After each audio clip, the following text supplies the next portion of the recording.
current state of our education. We are the group that went to Tallahassee last week to fight for change in testing and bring attention to the utter debacle of the first week of the FSA. This group is not just fighting for our own children, but for all children, teachers, and districts who are being judged by an experimental test that was a disaster in Utah.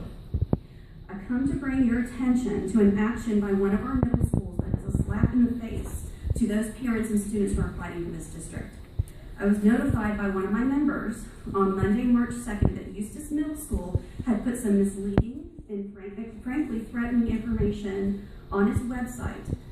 You have a screenshot. It states that if a student does not take both the writing and reading portion of the FSA, that they will have an incomplete score. If they have an incomplete score, they will be placed in intensive reading for the following school year.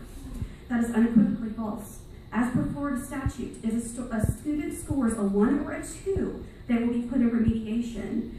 If they have an incomplete score of an NR2 or an NT, that is not the case. Nowhere in Florida statute does it state that an NR2 or an NT leads to remediation. An NR2 is an unavoidable situation. If a student becomes ill during the test, they will get an NR2.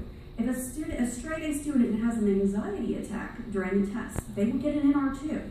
How can you justify putting them in remediation? So I called the school principal and spoke with them the next day.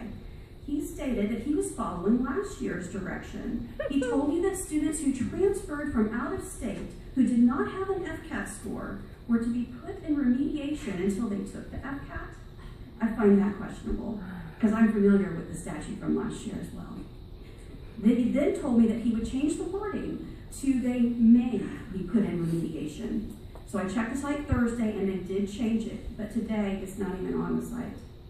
So this kind of information or misinformation is an example of why citizens may mistrust the district. I also believe that teachers who have children in public school are first and foremost parents. Their children also have the right to score an NR2. They should not be afraid for their jobs when they are doing what is best for their children. In a district that touts anti-bullying campaign, this does not reflect well on it. You may disagree with parents who choose to participate in the FSA to get an NR2, but they still have that right.